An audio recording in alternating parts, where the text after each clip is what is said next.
జై శ్రీమన్నారాయణ. నేను మీ icon astrologer Gattupalli Suresh Babu.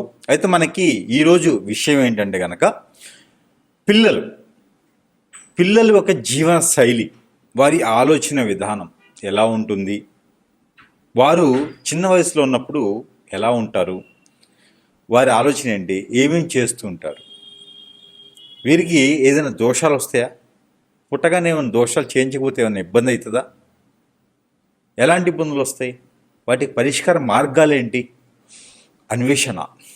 పిల్లలుగా ఉన్నప్పుడు ప్రతి ఒక్కటి కూడా పెద్దవాళ్ళకి టెన్షన్గా ఉంటుంది. వారికి ఒక వయసు వచ్చేంత వరకు కూడా ఆందోళన, ఎవరొకరు కాచుకొని ఉండడం, కాపాడుకుంటూ ఉండడం చేయాలి. కడుపులో పెట్టుకొని పిల్లల్ని పోషించుకోవాలి. అలానే ఈ యొక్క పిల్లల్ని పెంచేటువంటి విధానంలో కూడా మార్పులు రావాలి. వాల్యూస్ తెలియచేయాలి. రేపటి రోజు పెరిగిన తర్వాత మనం ఈరోజు నేర్పేటువంటి పాఠాల వల్లనే పిల్లలు గొప్పవారవుతారు. లేదంటే క్రైమ్ పెరిగిపోతూ ఉంటుంది. ఈరోజు పిల్లలే రేపటి పౌరులు. కాబట్టి పిల్లల్ని పెంచేటువంటి దాంట్లో ఖచ్చితంగా కాంప్రమైజ్ అవ్వకూడదు, ఎందులో తగ్గకూడదు. ప్రతి విలువ నేర్పాలి, వాల్యూ నేర్పాలి. అలానే రిలేషన్షిప్, వాటి మెయింటెనెన్స్, వాటి బాధ్యత ఉండాలి. ఇవన్నీ ఎందుకు చెప్తున్నాను తెలుసా? మనలో ఒక చైతన్యం రావాలి. పిల్లల్ని పెంచే దాంట్లో ఖచ్చితంగా మన ఒక హస్తం ఉంటుంది. దాంట్లో రాసుల్లో ఏ రాసులు పిల్లలు పుడితే ఎలాంటి అవలక్షణాలు ఉంటాయి, ఎలాంటి బుద్ధులు ఉంటాయి, ఎలాంటి దోషాలు వస్తాయి, వాటి పరిహార మార్గాలు ఏంటి, ఇది ఒక్కసారి మనం చూసుకున్నట్టయితే కనుక 12 రాసుల్లో ఒకటి సింహరాశి. ఈ సింహరాశిలో పుట్టినటువంటి పిల్లలు ఎవరైతే ఉన్నారో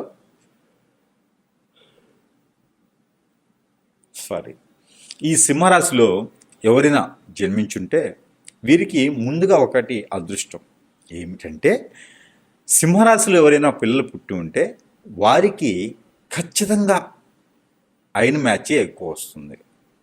అయిన సంబంధాలు అంటే మ్యాండ్రికం, చుట్టాలు, రిలేషన్షిప్లోనే పెళ్ళిళ్ళు అవుతాయి మ్యాక్సిమం. ఇంకేదైనా లవ్ మ్యారేజ్ ఉండి ఆల్రెడీ ఇంకా అయినోళ్ళు ఎవరు లేకపోతేనో వేరే బయట మ్యారేజ్ అవుతుంది. కానీ లేకపోతే ఖచ్చితంగా వీరిలో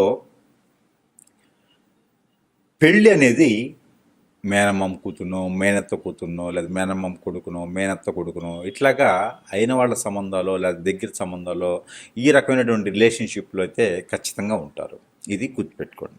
అయితే సింహరాశిలో ఎవరైనా పిల్లలు పుట్టి ఉంటే కనుక ఆ సింహరాశిలో పుట్టిన పిల్లలకి ఎలా ఉంటుంది వారి ఆలోచన విధానం అంటే, వీరు మధ్యతరగతిగా ఎక్కువ మంది ఉంటారు. అంటే అటు లోయర్ తరంగా అటు హైఫై లెవెల్లో ఉండేలా చాలా తక్కువ మంది కనిపిస్తారు సింహరాశి వారు. అయితే ఈ సింహరాశి వారికి ముందుగా వారిలో ఉన్నటువంటి అవలక్షణం ఏంటంటే కనుక అందరిలో కలుపుకూడితనంగా ఉండటం, రౌడీలాగా బ్రతకటం. రౌడీ అంటే చిన్నపిల్లల రౌడీ అంటే ఏముంటుందండి, అదార్చుకొని బదార్చుకొని కొట్టి తిట్టి పిల్లలందరినీ బెదిరించేసి బ్రతికేస్తూ ఉంటారు. ఈ చిన్నపిల్లలో ఈ తత్వం ఉంటుంది. అయితే దాని తర్వాత వారిలో వ్యసనం, రంది, కోపం ఇవన్నీ ఉంటాయి. మంచివారు చాలా. సింహరాశిలో పుట్టిన పిల్లలకి కపటం ఉండదు, కలిసిపోతూ ఉంటారు అందరిలోనూ, మంచివారు. కాకపోతే వారి పేరెంట్స్ అనుక్షణం వారిని కాపాడుకుంటూ రావాలి. లేకపోతే అందరినీ నమ్ముతారు, ఇబ్బంది పడుతూ ఉంటారు, అన్నీ పోగొట్టుకుంటూ ఇబ్బంది పడుతూ ఉంటారు పిల్లల్లో. వీరికి సమస్యలు, స్కిన్కి సంబంధించిన సమస్యలు అయితే ఎక్కువగా వస్తాయి వీరికి. అలానే లంచ్కి సంబంధించినటువంటి సమస్యలు వీరికి ఎక్కువగా వస్తాయి. అందులోనూ సింహరాశి వారికి పుట్టినటువంటి సమయాన్ని బట్టి వారికి ఉన్నటువంటి దోషాలు ఎలా ఉంటాయి, అవి ఎలా వస్తాయి అంటే, స్వస్థానంలో రవితో కూడినటువంటి చంద్రుడు, కుజుడు 2వ స్థానంలో ఉంటా, 6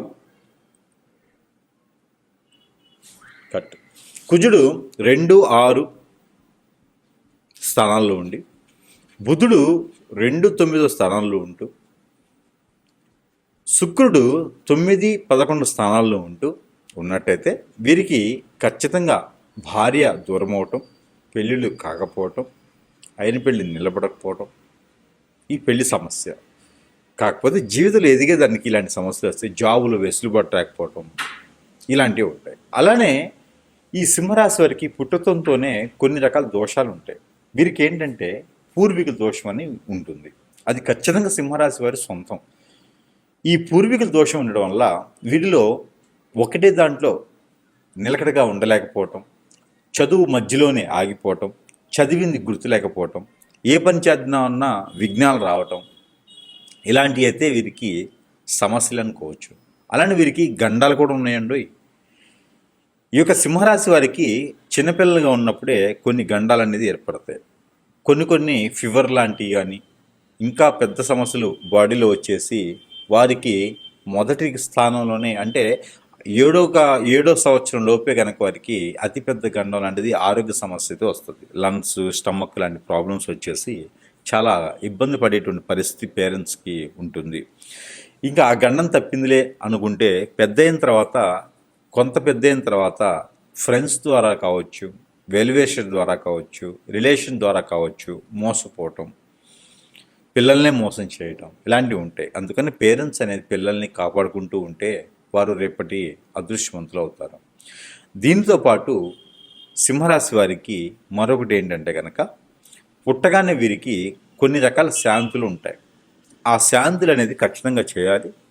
ఆ శాంతులు చేయించడంతో ఇబ్బంది లేకుండా అయితే ఖచ్చితంగా ఉంటుంది.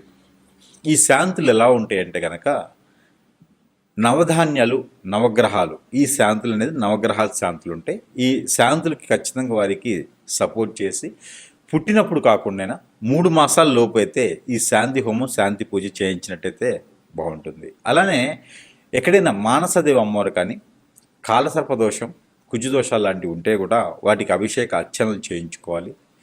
అలానే ఈ సింహరాశి వారికి మీరు కులదైవంగా ఉంటే సరే, కులదైవంగా లేదు అనుకుంటే ఈ పిల్లల్లో గనక ఈఎన్టి సమస్యలు కూడా ఉంటాయి. కాబట్టి దానికి తగ్గట్టుగా పుట్టలు, పాముల దగ్గర అభిషేకాల అర్చనలు ఎప్పుడు చేయిస్తూ ఉండాలి. వీరికి జీవితకాల పరిహారం ఇది.